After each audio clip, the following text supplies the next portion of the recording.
É tudo num ambiente de incerteza genuína. Sendo assim, valor e utilidade são como duas faces de uma moeda, uma vez que o valor subjetivo que o agente atribui aos fins, ele é projetado pelo conceito de utilidade aos meios que ele acredita serem adequados para tal, né, para a sua finalidade. Como os meios sempre são escassos diante dos fins, ou face aos fins, o que vai acontecer? Os agentes vão tender a buscar, em primeiro lugar, aqueles fins aos quais eles atribuem maior valor. Isso pode variar com o tempo dinâmico, mas naquele momento, qual o fim a que você atribui maior valor? É terminar esse curso aqui para me transformar no economista austríaco, senão vocês não estariam perdendo tempo aqui. E apenas depois, os demais, quer dizer, os outros fins que são relativamente menos importantes neste momento do tempo. Provavelmente, quando terminar o curso, muitos de nós vão estar preocupados em comprar os presentes de Natal. Vê como a passagem do tempo muda a perspectiva do agente, né?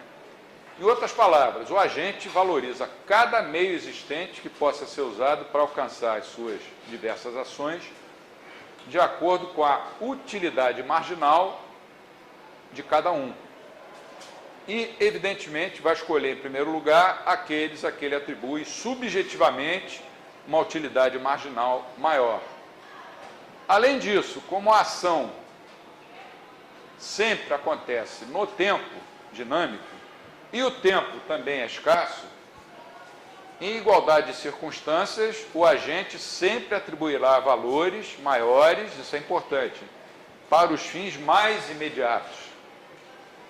Ou seja, prevalece a preferência intertemporal, como os austríacos chamam nas suas escolhas.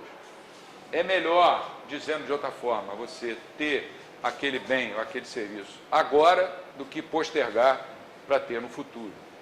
E o elemento que vai poder mudar essa preferência intertemporal, como a gente vai ver na teoria dos ciclos, o principal é a taxa de juros.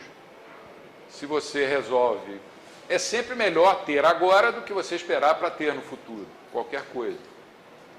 Se a taxa de juros for suficiente para te induzir a poupar, você sabe que poupando agora, você no futuro vai ter um rendimento que vai te proporcionar ter mais no futuro do que você teria agora, caso fizesse a sua escolha de comprar nesse momento.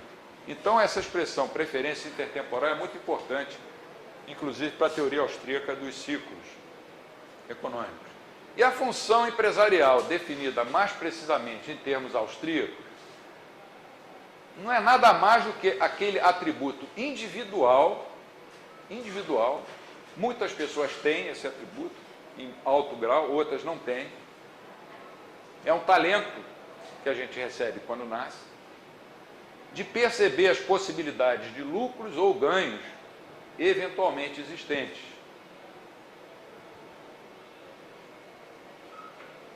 Ora, pois, como dizia o professor André, como isso se constitui uma categoria de ação, a ação pode ser encarada como um fenômeno empresarial, está claro?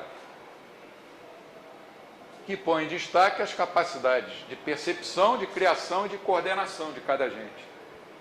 Então, a função empresarial pode ser vista como uma categoria dentro do conceito mais amplo de ação humana, e sempre seguindo o individualismo metodológico.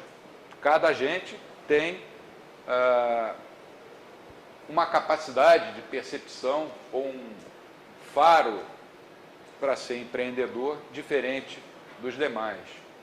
E, às vezes, dois empreendedores colocados diante da mesma situação objetiva vão reagir de forma diferente um do outro.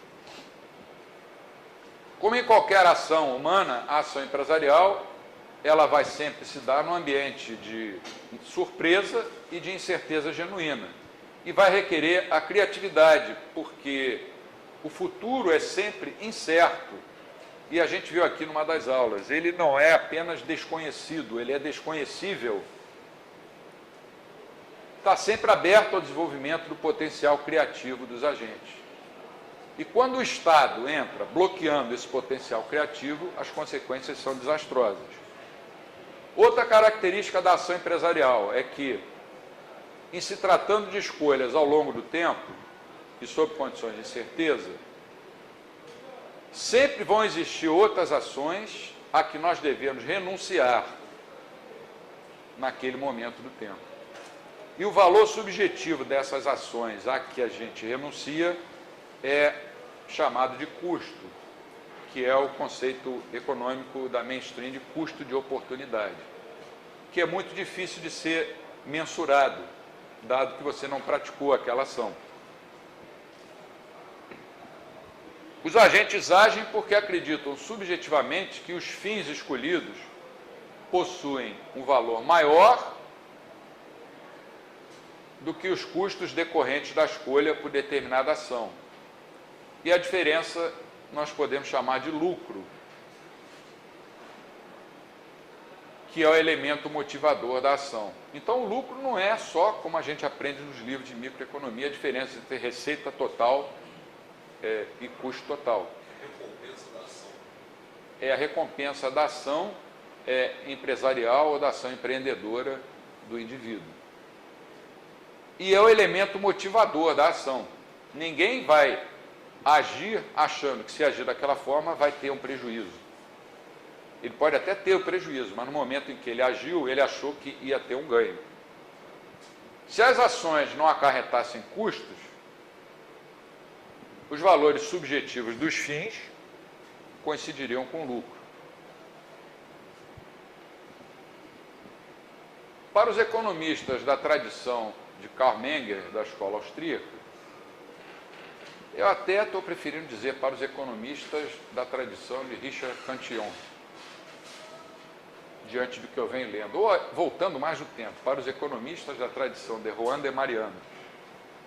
Estou impressionado como há 500 anos uma pessoa escreveu as coisas que ele escreveu.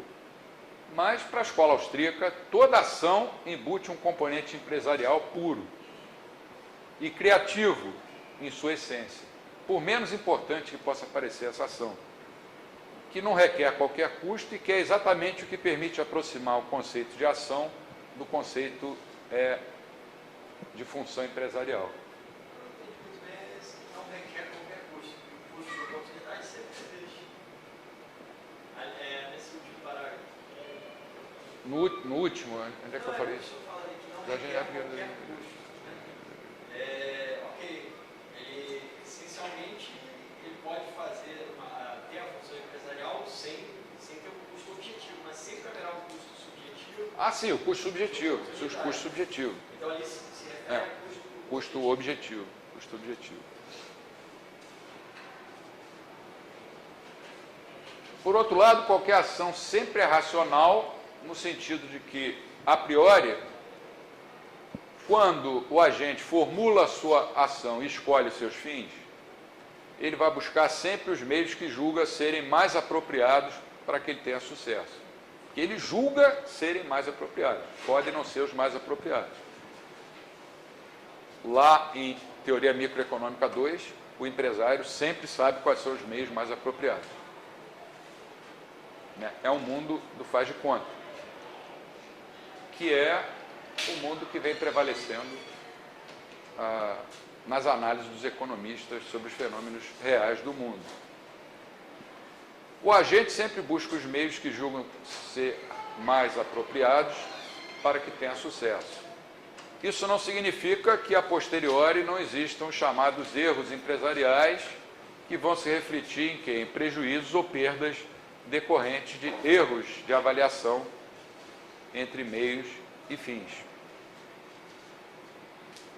Claramente, toda ação e, portanto, toda a atuação empresarial tem a capacidade de gerar novas informações de cunho implícito e de natureza ao mesmo tempo prática e subjetiva, que muitas vezes não podem ser expressas.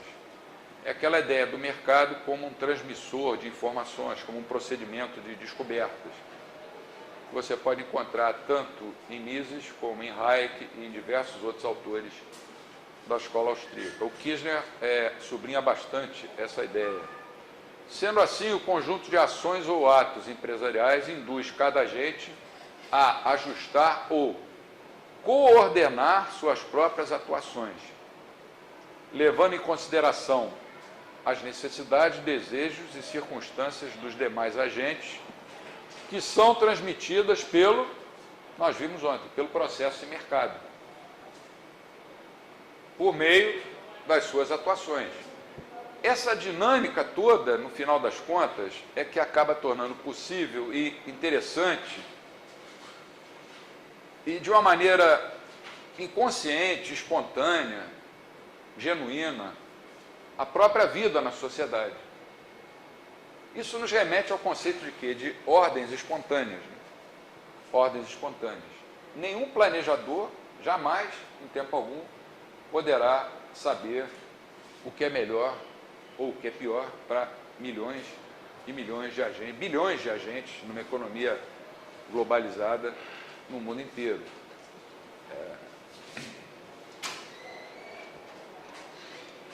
Uma coisa clara é que a ação é imprescindível para que o cálculo econômico, que vai ser uma das nossas próximas aulas, o debate do cálculo econômico se torne uma coisa viável.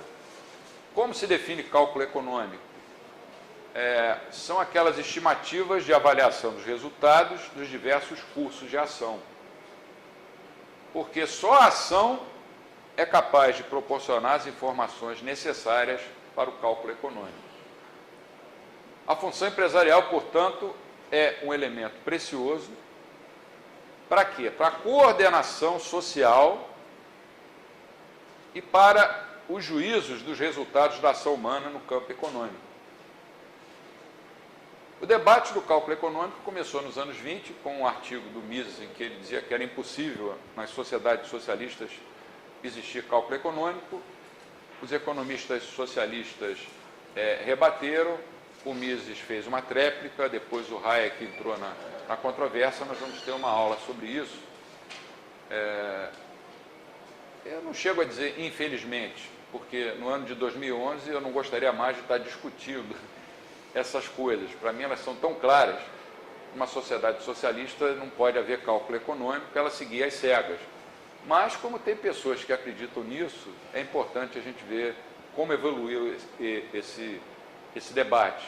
Por isso a gente colocou no programa. Mas eu gostaria que daqui a no quarto ou quinto curso, as coisas em volta já tivessem mudado, que eu digo na sociedade. Eu acho difícil, mas talvez no 100º curso, daqui a 100 anos, a gente não precise mais falar desse debate, a não ser como uma referência histórica. Né? Mas tem gente que acredita nisso ainda. Há colegas aqui na UERJ que querem, de qualquer maneira, formular um plano nacional para o desenvolvimento do Brasil. Plano que vai sair da cabeça de quem? Dele. Ele não sabe o que está se passando na cabeça de nenhum de nós, mas ele acha que sabe como pode fazer a gente ser feliz à maneira dele. Uma sociedade que abre mão da função empresarial, ela está certamente condenada à ausência de coordenação social e de cálculo econômico. E, portanto, está abrindo todas as portas para a coerção institucional.